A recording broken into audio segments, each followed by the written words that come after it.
आज मैं आप लोगों को क्लास 9 साइंस का चैप्टर नंबर 7 है उसमें गति, निर्देश तंत्र और निर्देश तंत्र के प्रकार के बारे में बताऊंगा।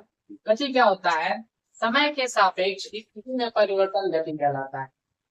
इसको साधारण शब्द में समझना चाहते हैं तो आप कुछ इस तरीके से समझ सकते हैं, जैसे कि आप लोग का जो है पंखा है, आपने उसको ऑन किया तो आप क्या देखेंगे कि जो पंखे की ब्लेड होती है समय के साथ उस ब्लेड की जो स्थिति होती है वो बदल रही होती है। तो ये जो है गति का उदाहरण हो सकता है।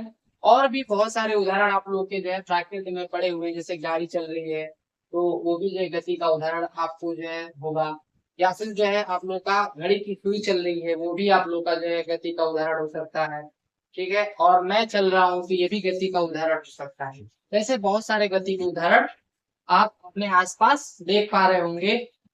और उनको पहचानने का तरीका ही यही है कि आप क्या देखिए कि उनकी जो स्थिति है वो समय के साथ अगर बदल रही है तो वो सभी के सभी गति के उदाहरण में आ सकते हैं। उसके बाद आता है निर्देश तंत्र। निर्देश तंत्र क्या होता है? निर्देश तंत्र एक जो है प्रणाली होती है जिसमें क्या होता है, अक्ष होता है, एक निश्चित बिंदु होता है, उस निश्चित बिंदु को क्या बोलते हैं? मूल बिंदु बोलते हैं। सापेक्ष अक्ष के सापेक्ष जो हम क्या करते हैं, किसी वस्तु की स्थिति और गति का पता लगाते हैं। सटीक पता लगाना हो कि कोई वस्तु कहाँ पर स्थित है तो इसका जो है आवश्यकता होता है, तो निर्देश तंत्र की आवश्यकता होती है। निर्देश तंत्र ही आवश्यक होता है क्या करने के लिए? किसी वस्तु की स्थिति को जानने के लिए। जैसे कि मैं एग्जांपल ले रहा हूं, मैं बोल रहा हूं कि मान लीजिए कोई वस्तु यहाँ पर स्थित, ठीक है, और मैं इसकी स्थिति को बताना चाहता हूँ तो मैं कैसे बता सकता हूँ?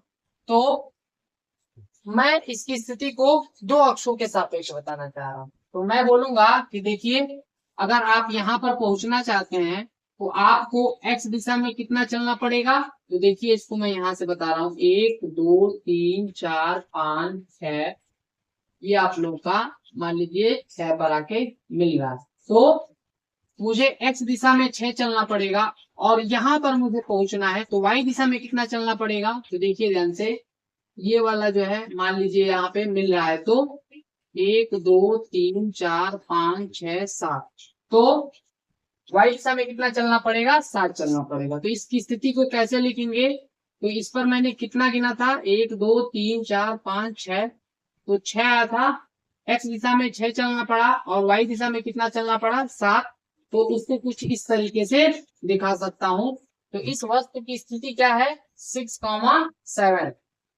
इसमें जो हमेशा क्या करना है आप लोगों को, एक्स वाले को पहले लिखा जाता है और वाई वाले को बाद में लिखा जाता है। तो इस तरीके से किसी वस्तु की स्थिति जो है निर्देश तंत्र का यूज करके बताया जाता है। अब बात आती है निर्देश तंत्र के पे। निर्देश तंत्र जो होता है वो दो प्रकार का होता है। पहला होता है जड़त्वीय, दूसरा होता है अजड़त्वीय। जड़त्वीय निर्देश तंत्र क्या होता है? जैसे कि ये मैंने बनाया एक्स अक्ष और वाई अक्ष और ये मूल बिंदु, ये जो है आप लोग का गति करेगा समान वेग से। इसका वेग बदलना नहीं चाहिए। ना बदलने का मतलब क्या है कि अगर ये एक डायरेक्शन में चल रहा है तो वो एक ही डायरेक्शन में चलेगा और उसकी स्पीड भी क्या रहेगी? सेम रहेगी। अगर 2 मीटर पर सेकेंड के वेग से चल रहा है तो 2 मीटर पर सेकेंड के वेग से ही इसको चलना होगा, तभी जाके क्या कहलाएगा? जड़त्वीय निर्देश तंत्र कहलाएगा। अजड़त्वीय क्या होता है? अजड़त्वीय निर्देश तंत्र का मतलब होता है कि जब ये गति करेगा तो या तो इसकी डायरेक्शन चेंज हो रही होगी या फिर ये त्वरित गति करे तो भी जो है क्या कहलाएगा?